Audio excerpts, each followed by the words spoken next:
What is Exhibit 90?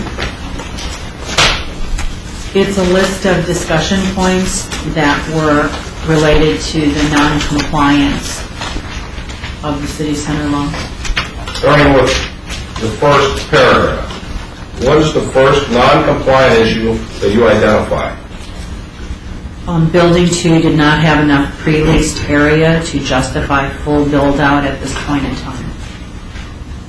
At any time up to August 17, 2006, from the time you began overseeing this loan in April or May, was that non-compliant issue ever resolved to your satisfaction? No. Paragraph number 2. What is the second non-compliant issue that you identified? The bank's relationship manager did not review and approve the proposed occupancy of Building 5 before it was started. How will this be handled by City Center LLC until the building can support the debt service? What do you mean by that? That means that the building was started without prior approval from the bank. It did not meet it apparently did not meet the leasing requirements that were necessary, or if it did meet them, that documentation was not provided to the bank. And so I asked for an explanation of how that would be handled and explained. What is the third issue that you identify in that memo? Equity in each building must be in the form of cash, not trade receivables or unearned appreciation.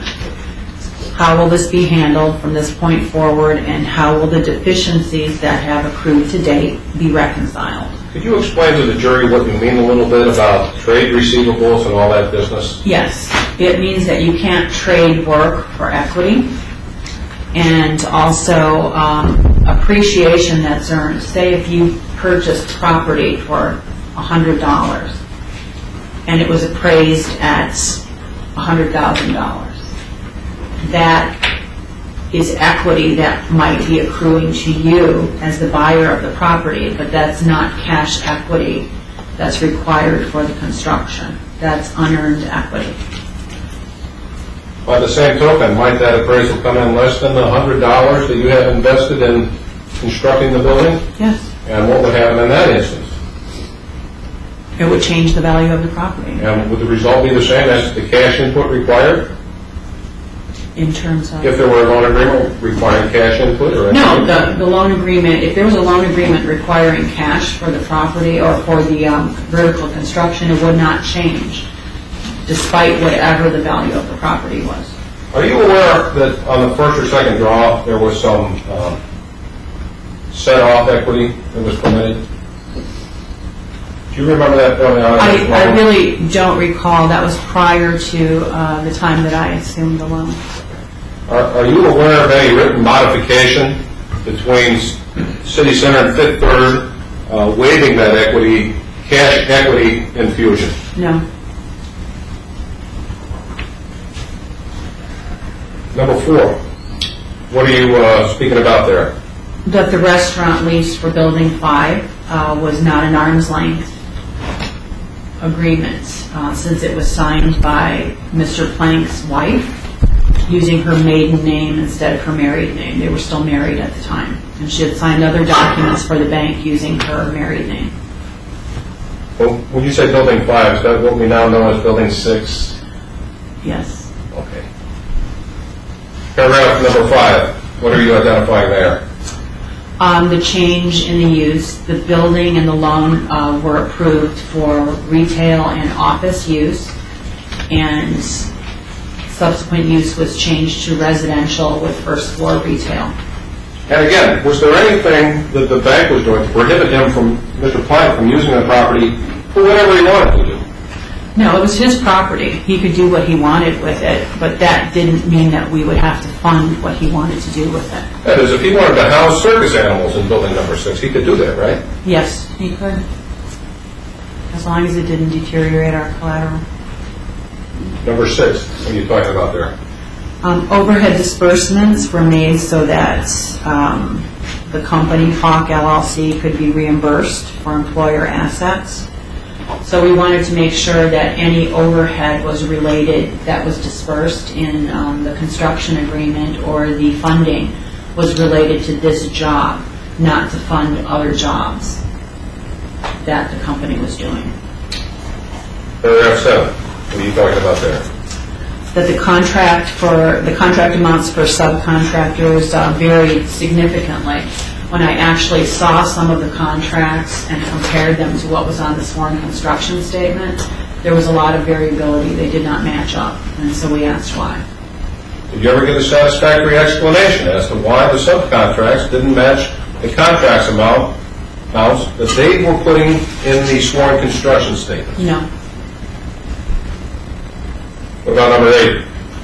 There's not sufficient capital to complete the work on the 2 approved buildings, and we just wanted to know how this happened. There was an equity agreement for each of the buildings. There was money that was required to be put in, but that money was not available to complete the buildings, so we wanted to know what happened with that.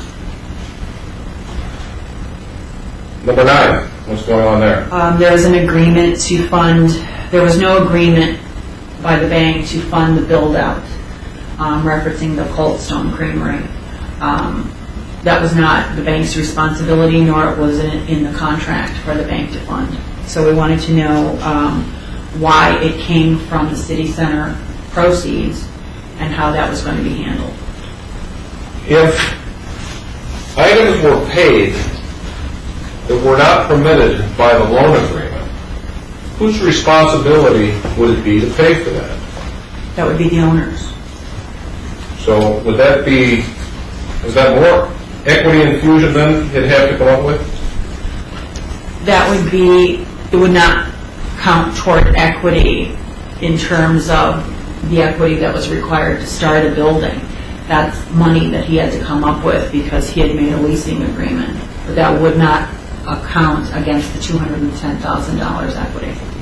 And finally, number 10. There was no reported leasing or sale activity during the last quarter. And that was throwing the project behind.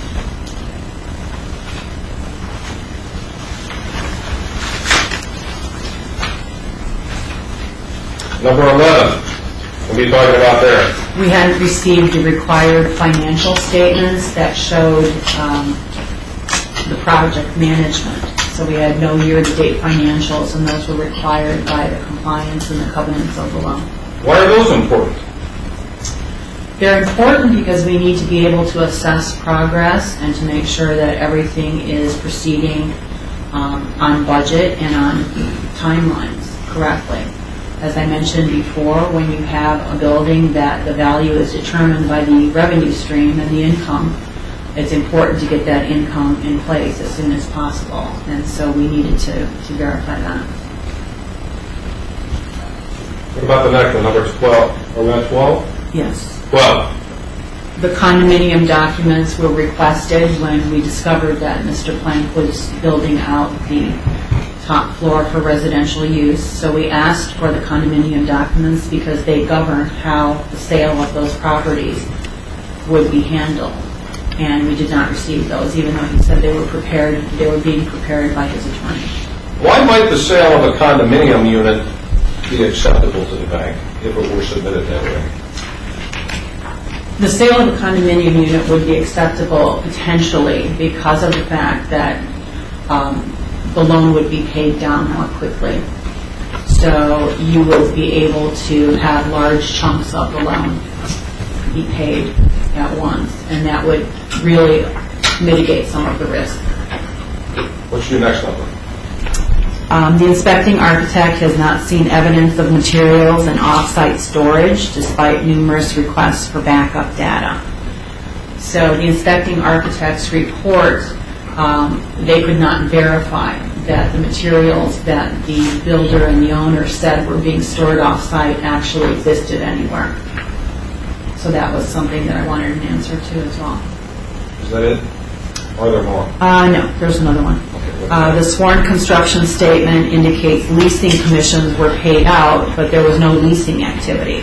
So we wanted to find out why there were leasing commissions paid out when there was no leasing activity, and why those were paid, and how much was paid, and who received them. You have your book open to Exhibit 32. The black book, great. Let's go back to it for a second.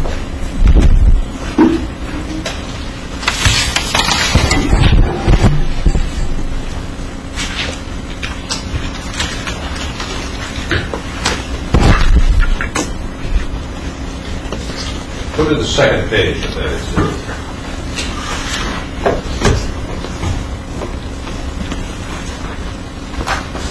Go all the way down to leasing / closing costs.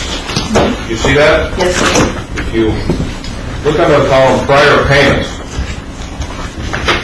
how much were the leasing costs for prior payments before July the 10th, 2006?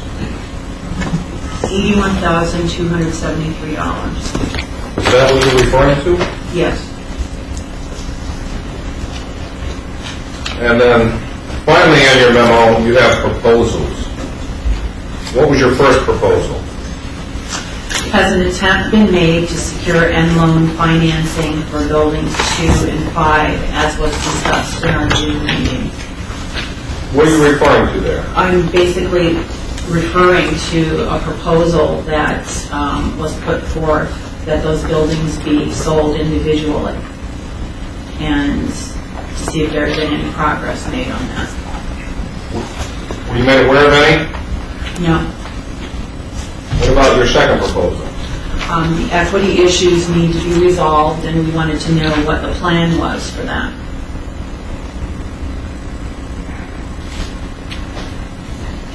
Did you receive a plan for that at any time? No.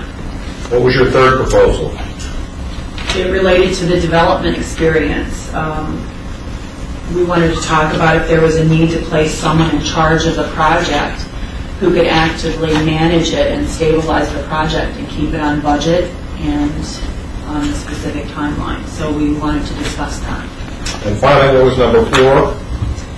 Changes made without the approval of the bank will no longer be supported effective today. What were you talking about? We were just talking about don't change the intended use of the building without talking to us, things like that. Even up until August 17th, 2006, had the bank declared a default? No.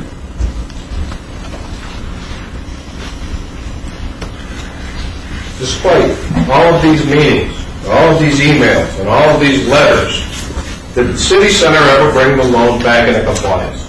No.